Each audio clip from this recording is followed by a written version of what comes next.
Welcome to Sounds Like Us podcast, where we speak to amateur artists, singer-songwriters, bands, musicians about their musical journey. Today we are joined by Tom and Ranj from the band Too Many Temples.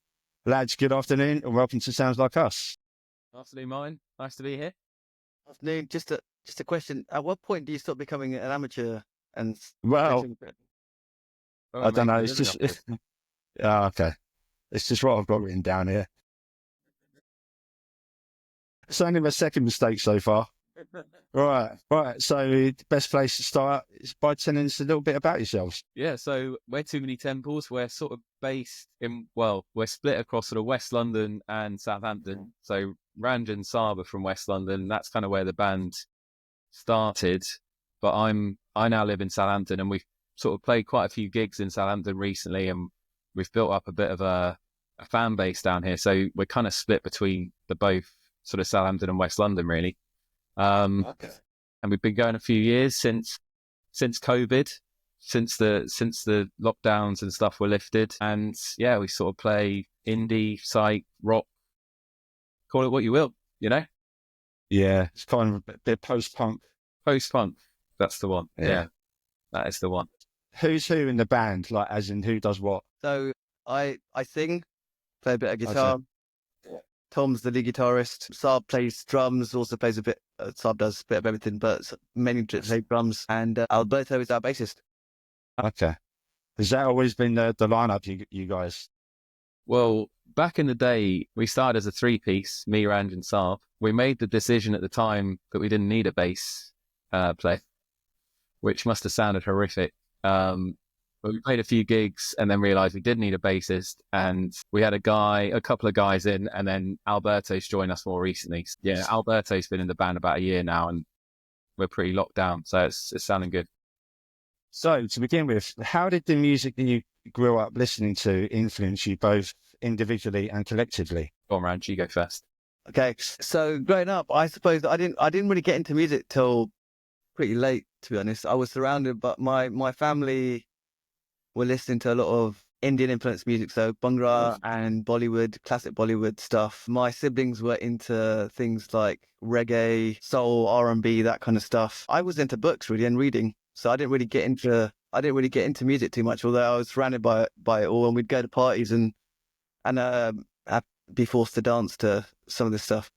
It wasn't until I think primary school we had to do a school project on historical figures that had a massive impact on culture, not at primary school, but just had a massive impact in history. And my sister's lodger at the time, we were speaking about it, and he said, "Why don't you do the Beatles?" And he gave me Sgt. Pepper's, and I just fell in love with the band. And to be honest, I don't even remember listening to the music. It was the stories behind the songs that really gripped me, and just Lennon's lyric.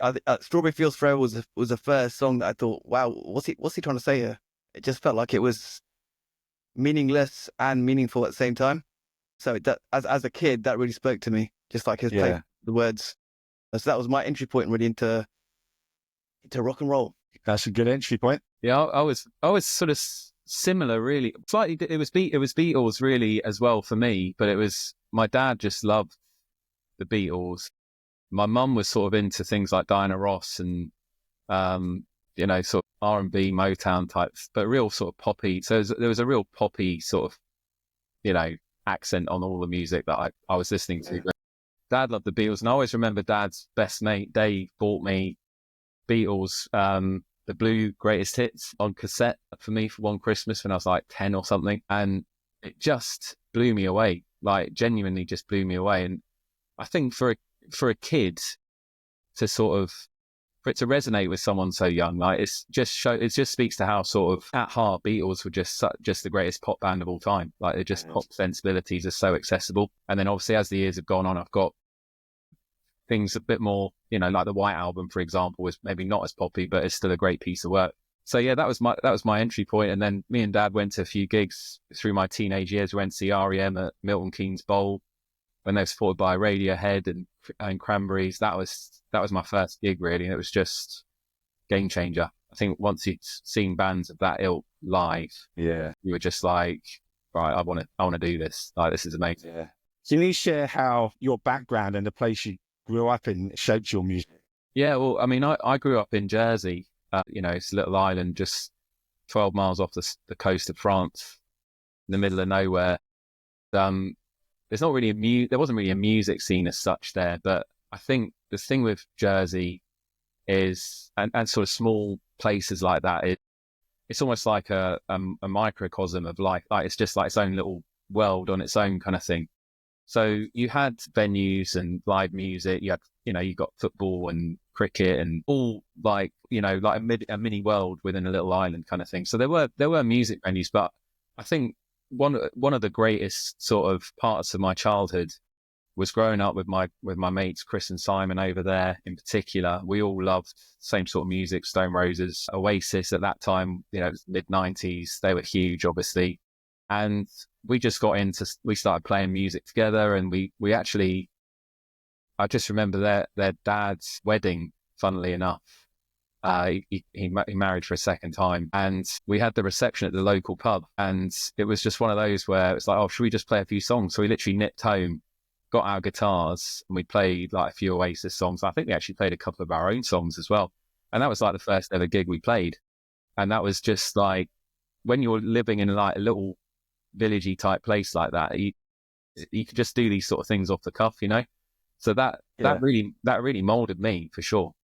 Yeah, just growing up, I suppose the first experience of live music was going to places of worship, whether it was the mandir, we call it, so a Hindu temple or a gurdwara, which is Sikh temple, and you'd have prayers going on, and in the back you'd have like folks playing the harmonium or tablas, like the little drums, and I just used to love how cobbled together it just kind of felt. Like people just rock up on stage and then just start playing something. They'll be tuning it whilst they're playing it, and all of a sudden someone starts singing and things fall in and out. But it just felt so together, and at the same time it was just so ramshackle and haphazard at the same, just. But it was just the drone that was quite, it was meant to be spiritual, but I just found it very very calming.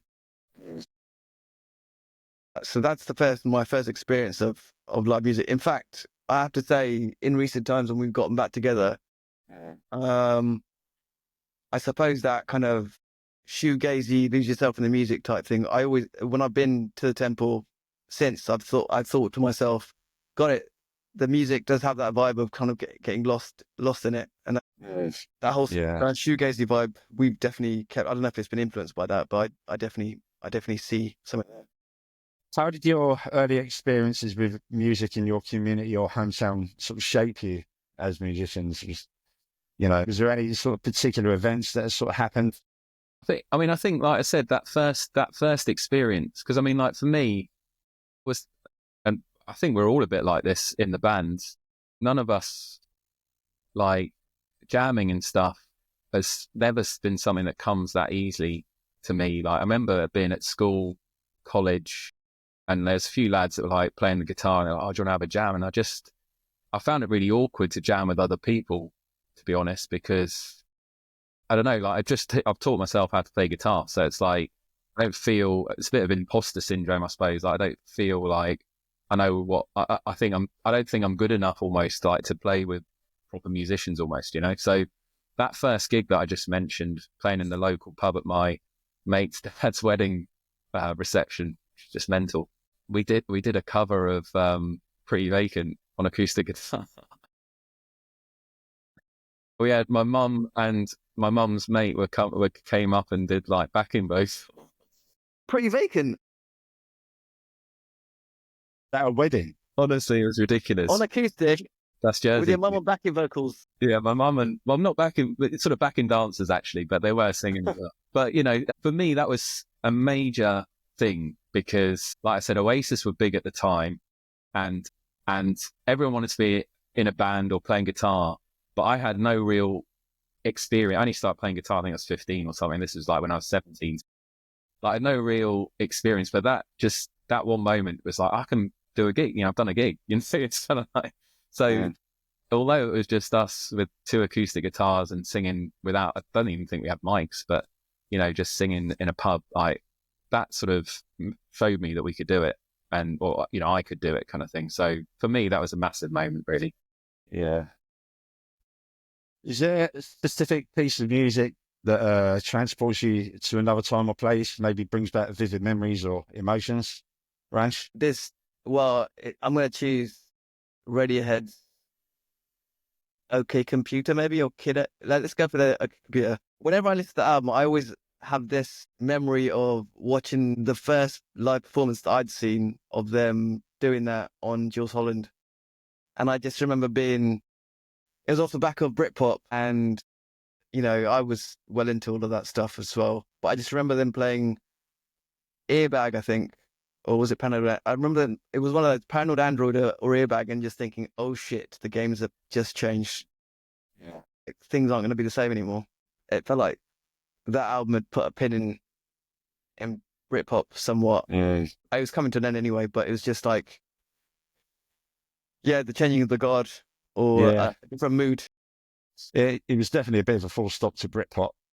How about yourself, Tom? I don't know, like there's so many albums that sort of, I mean, just to talk about the concept of an album in this day and age where, it's all sort of Spotify playlists and stuff, but like going back to albums, like classic albums, is always quite a poignant moment. Like Automatic for the People by R.E.M., for example, was the first record my dad I always think of my dad as like such a pivotal member or person on my musical journey and stuff. And I remember Dad got into Nevermind by Nirvana and then Automatic for the People. I was still like 11, 12 at that stage. So he sort of discovered them. And I remember him playing them in the car to me and my mates, and he was driving us here, there and everywhere. And, a few of my mates say now how my dad got them into their musical lives now, kind of thing. So those two records are massive. And then the other one I would just add onto it is like Pink Floyd, Dark Side of the Moon, which I got into later on in life, but it's one of those records where when I'm in a certain headspace where you just need like to clear your mind, it's almost like a hypnosis program, like sometimes you can't sleep and you need to listen to like a bit of hypnosis session or whatever. And I think Dark Side of the Moon for me is like that. It's such a beautiful piece of music, and just the storytelling, both lyrically but sonically as well with the music, is just unbelievable. So I think that record is just a huge piece of work for me. Yeah. Right, I've got to ask, where did the name Too Many Temples come from? Is there a story behind it? Okay, so I feel like I don't want to talk about this just because but okay, let's just do it. Because it's a really shit story. So basically, we were called, in V1 of the band, we were called Temple, and that name came about because we did a lot of rehearsals in Saab's gaff in Southall, and he'd have pictures of the Golden Temple in India on the wall. If you go to South Asian houses, you'll find deities and pictures of temples and stuff on the wall. So that it's not uncommon.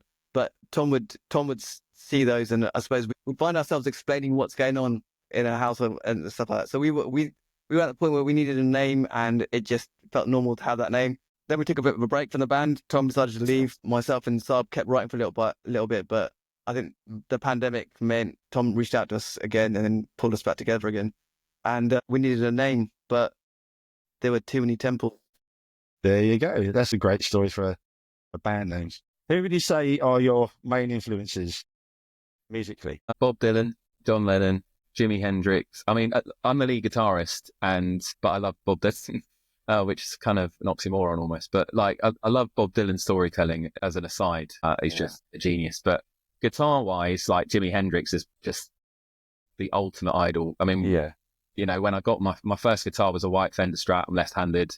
I got a Marshall amp, which is basically Hendrix's setup. I've spent the last however many years trying to make sounds like Hendrix.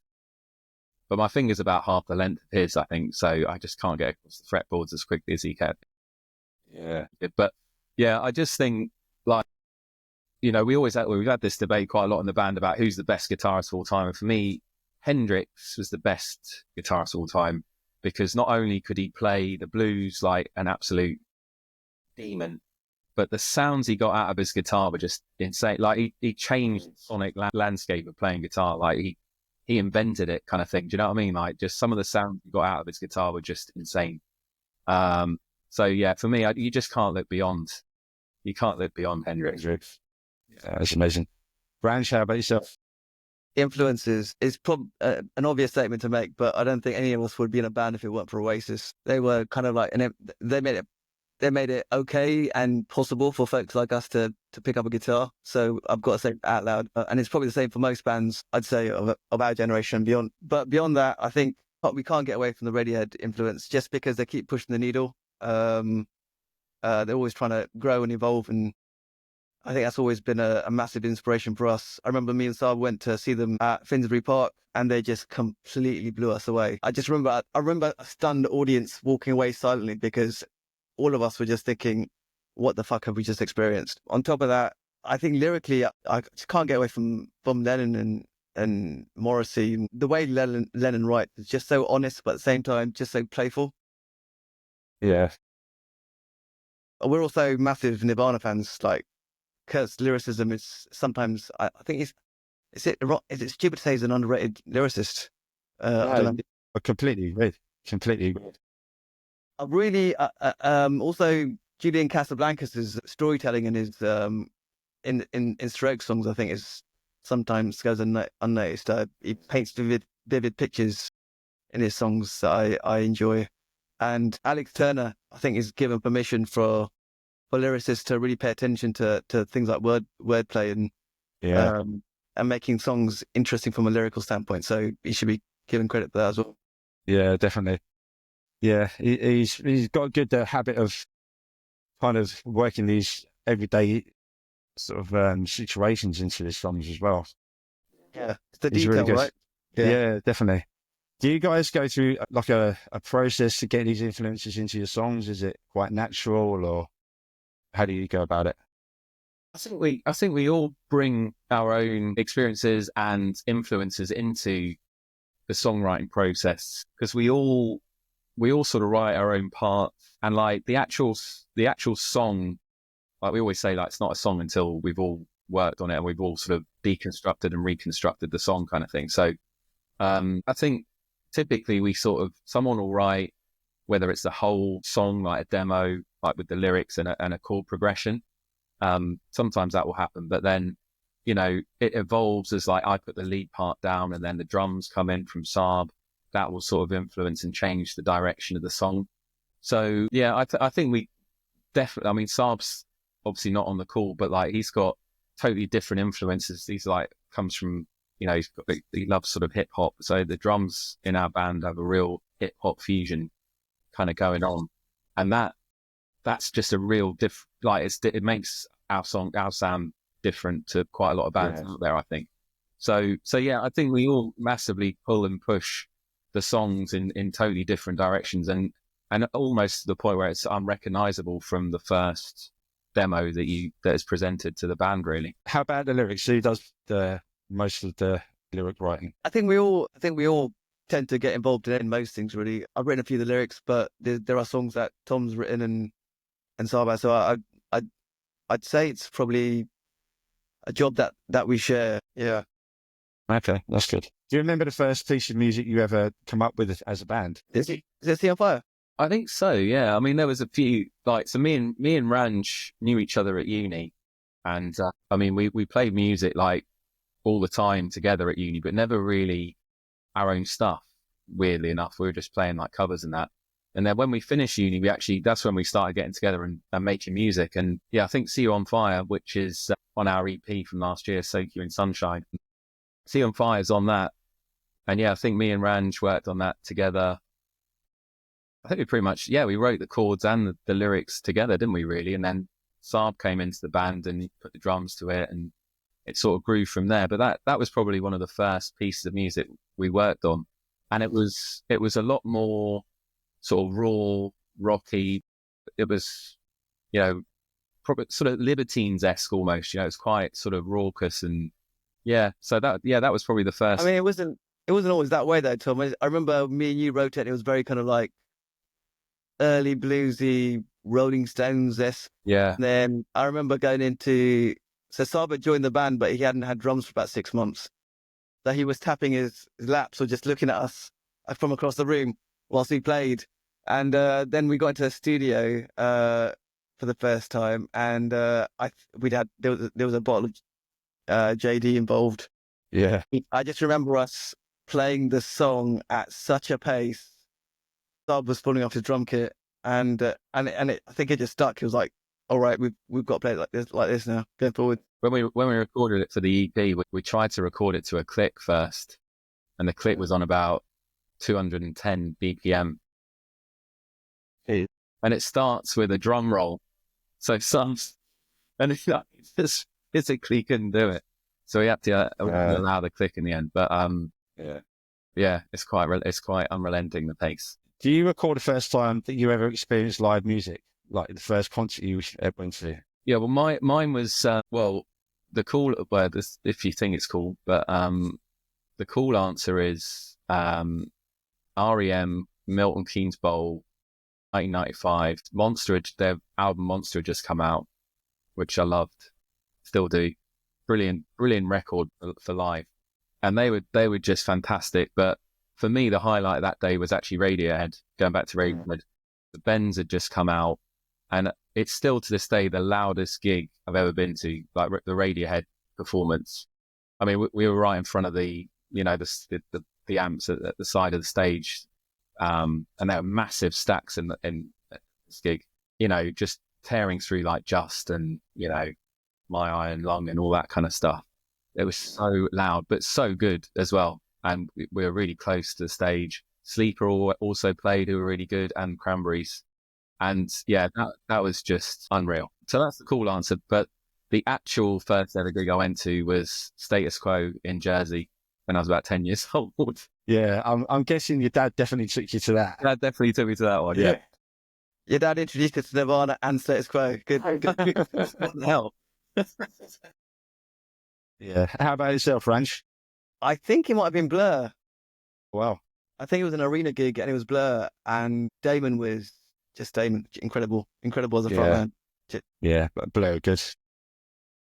What was the first live performance you ever did as a band? Like as in the venue? And Well, the first gig was actually, we basically invited about 40 of our friends to our rehearsal studio, which was called Survival Studios in North Acton. It's not there anymore. There's a guy called Simon that used to run that place, who's just an absolute legend. But anyway, yeah, we invited everyone down to our rehearsal space and played a gig. And it was brilliant. I think everyone brought a few drinks, and it was just a great night. And I think we just needed to sort of figure out how to play live. We had a set of songs, but none of us had ever played a proper gig, I don't think, at that stage, apart from my acoustic rendition of Vacant. So yeah, that was our first. But I think our first actual gig in a pub was in the Torrington Arms in Finchley, and that was brilliant. Actually, that was a brilliant night as well. So yeah, I mean, such great moments and memories doing those early gigs. so looking back, what would you say is the best performance you've done as a band? You go first, Tom. There's a couple that stick in the mind. We played Metro Club, which was on Oxford Street, Tottenham Court Road end. It's not there anymore. And it's like 150 capacity. It's like down under Oxford Street in this sort of little club. We filled the place and it was heaving, and we were at that point we'd spent before our break, when before long ago when we first started playing, we were absolutely like machine like with the amount of we were rehearsing like 3-4 times a week, and we were gigging a hell of a lot up and down the country. And at this point we'd got a good following going, and we had a few industry folks coming along to check us out, and it was a really amazing time. And yeah, I just remember just coming off, and when you're so tight and you're so used to playing live, it gets like autopilot. So we've been playing quite a lot recently, and the last couple of gigs we've said you can just feel that autopilot mode coming on, where you're playing not even to think about what you're playing, it's just coming out of you kind of thing. And that's when you perform the best, but also you just love it. It's just so enjoyable because you're not having to worry and think, oh, what's the next bit or whatever. So, yeah, I think Metro for me in London was just unreal. What was the last one, Tom? The last gig The last one Yeah, Heartbreakers in Southampton. that was a great gig. Yeah, I that think was that's a my good gig. favorite.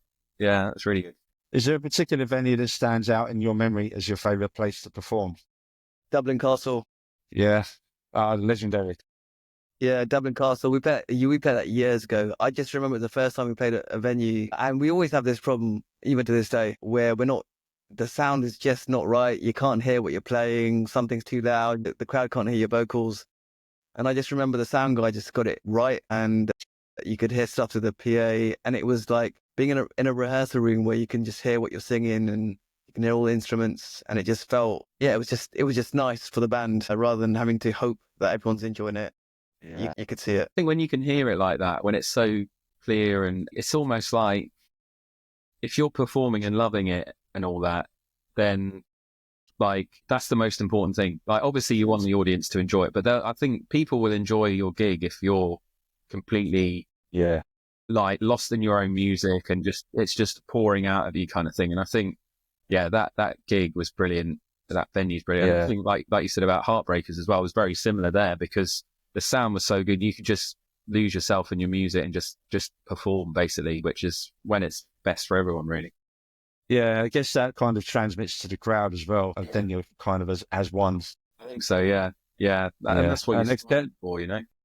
Yeah, and being from the Dublin Castle, I guess they're quite a knowledgeable music crowd anyway. So, Tell you what, actually the last gig was probably Ram Jam, wasn't it, Tom? Technically, yeah, it was, yeah. And that was also a really good gig. That I don't think any of the amps were mic'd up. Yeah. And it's a really strange venue. It's like we've only just discovered it. So we played an open mic there and we played a gig there. And it's got tables and chairs. It's like a jazz venue. In fact, I think that's what it's used for. But it's just got a lovely vibe to it. Because things aren't mic'd up, you've got more control. But also, it's got proper musos there. So we played on a really good bill as well. And there's just a nice vibe for musicians there. People that know this stuff, and they come up to you and talk about your influence and stuff. It was just a lovely evening. Yeah. out of all the songs you've got as Too Many Temples, which is your favourite to perform live? Well, for me personally, I would say I do love Chasing Dragon. I play slide guitar on that, and I've got this crazy reverse delay effect going on my amp as well. So it's really fun to play. But more recently, I've loved playing Mother Said, which is our single, which is out next week. Mother Said is like this. It starts really slow, like slow and quiet rather than slow, I would say. So it's just Ranj vocal and acoustic, and rhythm guitar, sorry. And then it just builds into this crazy crescendo at the end, which we always describe as like a funeral procession. It's kind of got this real sort of apocalyptic, if I can say it, apocalyptic sort of climax. And just, you know, touching on some of the influences we've talked about, Nirvana, Radiohead, it's got that sort of, that vibe at the end of just this desperation, this pain, this joy, but also through the music, this kind of like just joyous explosion at the end. So when we play it live, it's kind of weird because I think you know, people almost don't know how to take it afterwards, because it's like it's been such a roller coaster for 4 minutes 20 seconds or whatever it is. So yeah, I think Mother Said has been my favorite in recent times. Yeah, I like what you put in the release where it says it leads you by the hand down a spiral staircase and it slams you up against the wall. It's kind of, the ending crescendo. Yeah, exactly. And yeah, it's weird. Like the part in that which the bass follows in the verses is we always described as like a Ferris wheel, you know, like the music at a fairground kind of thing. And, it's kind of like just all of the individual parts of that song on their own. You think, oh, that's weird, that's like that, or that's like that. But then you put them all together and just creates this sort of concoction of kind of madness. Yeah, it's just so much fun to play. I always cut my hand up on that song, which is not fun for the next one. How do you mean you cut your hand up? Yes, it's from strumming, believe it or not. Okay. Well, bashing the guitar when I'm playing it. It's quite a visceral song. Yeah. Really. So it gets a bit violent up on stage. We don't want no self-harm. So what kind of memories have you got of recording over the years? Have you got any favourite studios or anywhere to record that you love doing? So we've recorded a few places. So we recorded at Berry Street Studios in Old Street in London with a guy called Kevin Perret. We did 2 of our early EPs there, which were really enlightening experiences. Because I think basically, I'm saying that sort of tongue in cheek, but like, I think in hindsight, we just weren't ready to record. I think the first EP we recorded with Kevin, he was just like, you know, we were all over the place in terms of tightness. And it was a brilliant experience for that reason, because it made us realize that we had to sort of improve tenfold to be able to be a proper sort of recording band. So both experiences with Kevin were amazing, because we sort of went away and got better as a band, basically. And that, when I talked earlier about rehearsing 3-4 times a week, that was off the back of recording. So every time we recorded, we realized there was another gear we had to go up, and there's another level we had to get to. So Kevin was brilliant for that reason. And actually, we now record at Saab's. Saab's got a home studio, and we record there now. The last few releases have been recorded there, but Kevin is doing our mixing and mastering. So he's become like a 5th member of the band. I'm sure there's another band with a guy like that.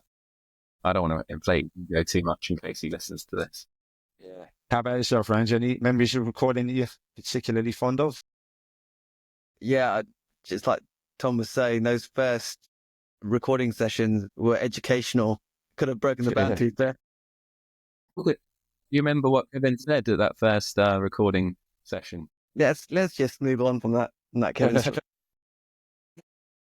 I think after the first iteration of the band, personally, I got to the point where we were very punky and very traditional rock and roll, loud, brash, and I think I personally was getting a little bit tired of being that way. I just wanted more from the music. I was getting into, I think all of us were growing with our musical tastes and things like that. So I was starting to listen to a lot more soul, and you know, and things like Radiohead and things like that. I think Kid A had come out at the time. I just wanted more from the music. Yeah. And so when Tom left, me and Saab continued to record, and I had to learn how to use Logic, set up my own setup in my room, and we started recording stuff there. And that's when we started just being a bit more ambitious with things like vocal layering and backing vocals, and adding layers and layers of other instruments, just being a bit more ambitious. And I think that period was quite a big learning for us, and has fed into the stuff that we're doing now. And like, we're definitely a little bit more concerned about making sure that the music is sonically interesting. Is there a song that you've written that carries a deep personal meaning for you, like individually, collectively? Probably point at Lemon Tree. Oh, yeah. So Lemon Tree's got a bit of a history. So it was written. Saab brought this bit of music to the band, called a series of chord progressions stitched together. It has changing time signatures. So at the time, it was like, oh, we were this punk band, and all of a sudden we've got this bit of music that changes time signatures, showing patterns and all that kind of stuff. So it was really interesting for us to get our hands all over. And I know Tom did a lot of work around constructing really elaborate lead parts and things like that. The band happened to break up around that time, so we recorded the music, but we never really took it anywhere. Years later, after the pandemic, Tom was pushing us to get back on it, and then we rewrote it. But because things had changed, we were listening to different types of music. It's a bit more. It's a bit more soulful.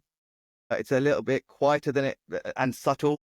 Lyrically, I think it talks. It's probably our most overtly obvious love song, I'd say, but I don't know if that's the same for others. And it's just a really interesting song to play. And what I love about it the most is it's probably the first time that we've collaborated so deeply as a band on a song. When I hear it, I can hear how the band have just pulled and pushed this song together. And it's not easy being this band. Like, there's a lot of conflict because there's ideas flying in from everywhere, and we want that, but it's difficult to have it. Yeah. So working within that healthy kind of conflict it's very hard in this band, but it produces magic. And I think Lemon Tree is testament to that, really. Yeah. Tom, how about yourself? Well, I just think adding on to that, because I'd probably say Lemon Tree is up there for me as well. And for me, like that first version of it is almost like a Paranoid Android type vibe we were going for. And it's very riffy, like my lead parts were very riffy and all that kind of stuff. And then when we came back to it and Ranj was sort of rewriting the lyrics and it was becoming a lot more soulful and there was that love song aspect to it. And like the leads just completely changed. So like now, when I'm thinking about the different parts of the song that I play, like some of it is the original, some of it is new stuff that's written for this version, and it's all sort of like interwoven with each other. And we were just like recording voice notes of the different parts and send them over to each other like daily for like about a month, I think, while we worked on it a few years back. And I remember listening to a lot of Fleetwood Mac at the time, and you know, the sort of newer lead parts really heavily influenced by, you know, sort of like The Chain and songs like that by Fleetwood Mac.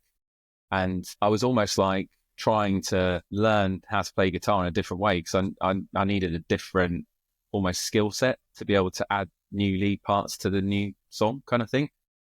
And I think that's the great thing about the band as well, because like it is difficult, as Rand said, but also like I never want to do like the same sort of style of lead in any one song. So like you know, so like that was a good example of where I was almost like trying to learn how Lindsay plays like lead in Fleetwood Mac and stuff like that, you know, just trying to take some sort of lessons and sort of evolve it. So there's so much that went into that song that it is, yeah, it's special.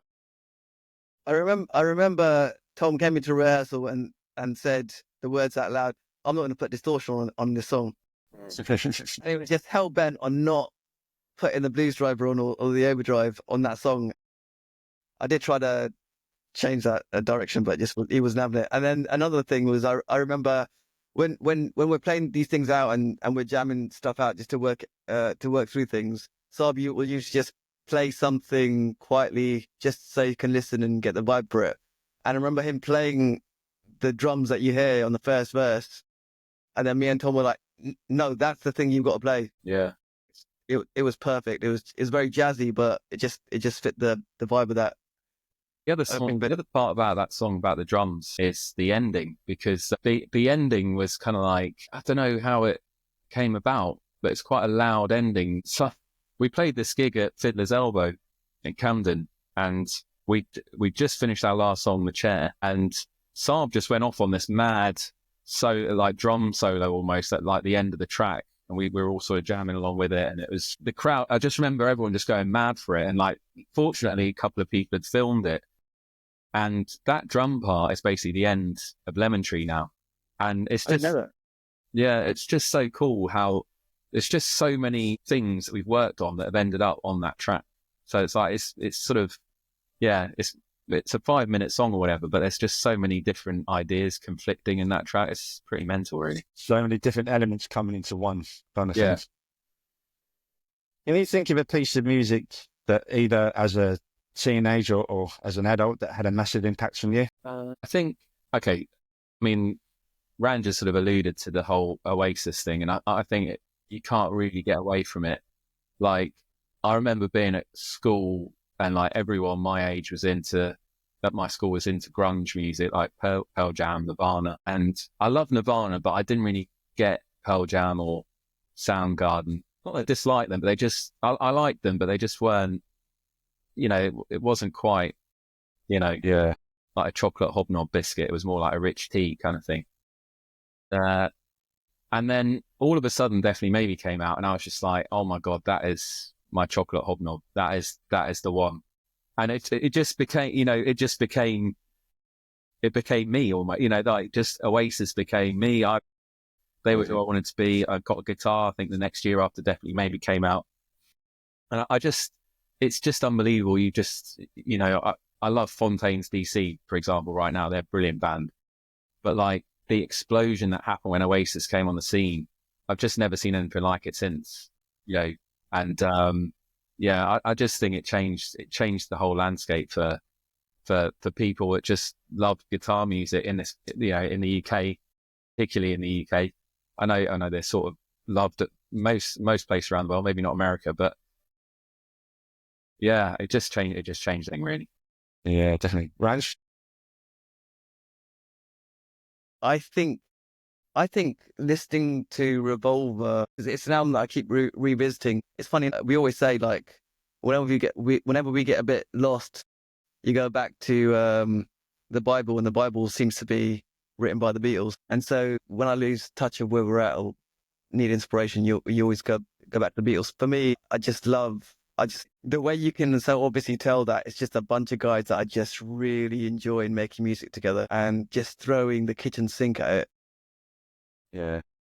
It's for me, it's the perfect album. Is it the best album? I don't know, but it is for me. It's the perfect album. When you guys write music, is there anything you particularly think of, like any person or place or event or anything? Sometimes, I mean, like one of the last songs that I wrote, which is just like, you know, on my sort of notes on my phone kind of thing. It's not really gone anywhere yet, but I wrote a song about growing up in Jersey and just beach and just home life. So I think for me, you can't help but draw on the life you've led and the experiences you've had. And, you know, I grew up in Jersey. I lived in London for 10 years or whatever. And, you know, you just have to lean on all those experiences, right? Like Yeah, definitely. for me, that's just part of not just sort of songwriting, but storytelling, your life, you know, your history.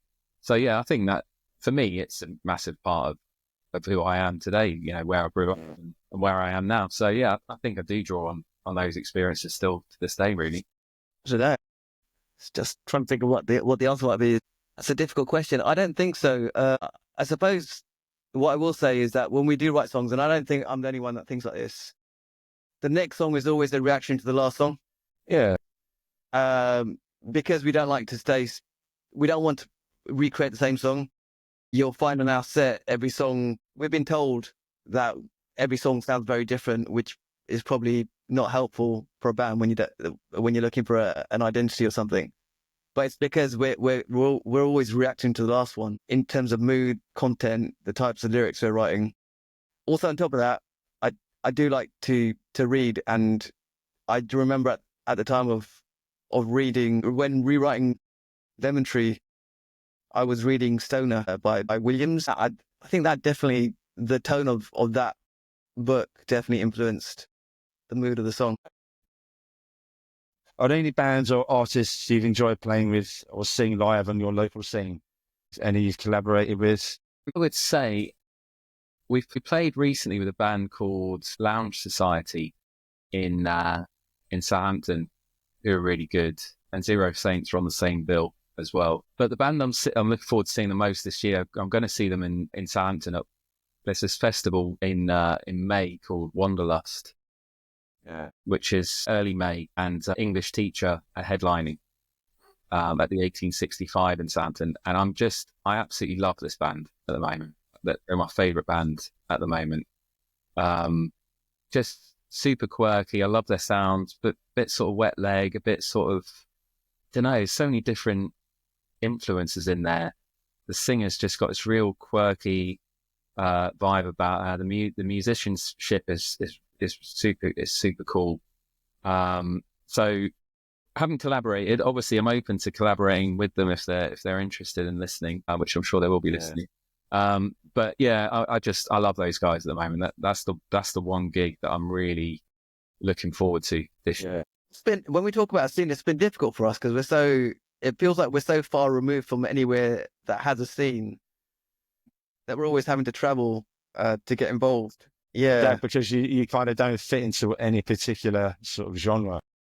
I don't know. I think a big part of it is that we're all massive introverts. Like I go that much. Should we tell the 2220 story? Okay, go on. So, do you remember the band 2220? No. So they were sort of in, you know, the sort of Strokes, Libertine sort of era, and they were doing quite well. And they played London Astoria, and Saab's dad worked with one of the band members' dads, I think, and he basically got us an in to go and meet the band afterwards, and I think they were like interested in speaking to us about like supporting them on their next tour or something. So anyway, we watched the gig and then we went to this pub down the road, and I think we were waiting on a call from them, to go and meet them after the show. And like, they're going to call us any minute. And then you're thinking, as the night's going on, you're thinking, why on earth would the sign band that are doing really well for themselves, call some unknowns? Do you know what I mean? Like, and then by the time we sort of thought, we'll actually go to where the after party is, they'd already left.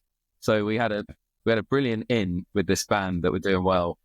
And we just sat in the pub, the three of us together, and it just sort of disappeared into the distance. And that was quite profound. Yeah. Okay. So, right, what does the future hold for the band in both short and the long term? So it's a difficult time to be an artist, I think, today. What point I'm trying to make, Tom? I think what we're trying to do is we're trying to build a back catalog of music, and that's our focus. So we're trying to just get a lot of music that's in our heads and in our rehearsal space out as quickly as possible, and we're trying to collect as many memories as we can, all leading up to headlining Glastonbury, the Pyramid Stage, one day. I think, jokes aside, I think we're just trying to get as much from this in terms of experiences, and at the same time, leave a bit of a legacy, really, in terms of recorded content. Yeah, that sounds good. How about you, Tom? Anything in particular? Just it's the same as Ranj.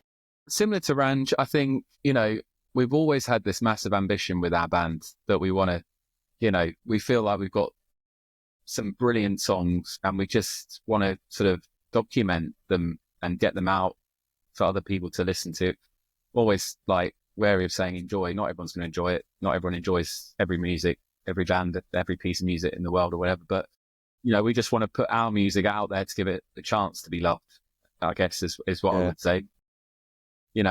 Play to people that like our stuff and basically just rinse and repeat for as long as we can keep doing it. I think, that's what I think for a band or for any artist really is you're almost addicted to that feeling of just creating something and putting it out there and hoping people like it. It's just doing that for as long as we can, really. Yeah, I guess you've got to put the hard yards in early on. Then hopefully you get the rewards a bit later. Yeah, massively. And it comes to rehearsing, comes to keep writing, keep performing. One thing we've noticed playing a lot of gigs in the last few months, the more you do it, obviously the better you get, right? And the last couple of gigs, like Ranj said earlier, like we've really enjoyed it. We feel like we've been sort of performing well and all that. So yeah, just long may it continue, really. Okay, right. And that brings us to the end of the interview. Have you enjoyed it? Loved it. Thank you, Martin. It's been a pleasure. Brilliant. Oh, it's brilliant. I'm really glad you've been able to come on. I really appreciate the time taken out of your day to come and do it. No worries. So have you got any gigs or releases you want to tell people about? Our next gig is the 22nd of March, Saturday, at Ruse Studios in London, which is near Old Street Tube Station. So yeah, come along. Should be a good night. Okay. And how about your new single? What's it called? When is it out? Mother Said it's out the day before, so 21st or Friday the 21st of March. Mother Said is out on Spotify and all your streaming platforms. So go and give us a follow on there and check it out. How about any socials, website that people can follow? Everything is at Too Many Temples, TOO, as in, Okay, so that's it. That's us. Look us up. Give us a follow. Thank you. So yeah, just like to say thank you for listening. Please like, share, follow, subscribe to Sounds Like Us podcast wherever you get your podcasts. And for more interviews like this one, and likewise, share, follow, like, subscribe for Too Many Temples to get information for their gigs, new releases, etc. And finally, to play us out, it's Too Many Temples with their brand new single, Mother Said. Lads, it's been a pleasure. Thank you very much. Cheers, Martin. Thanks so much. Cheers, mate. Cheers. Bye. Bye.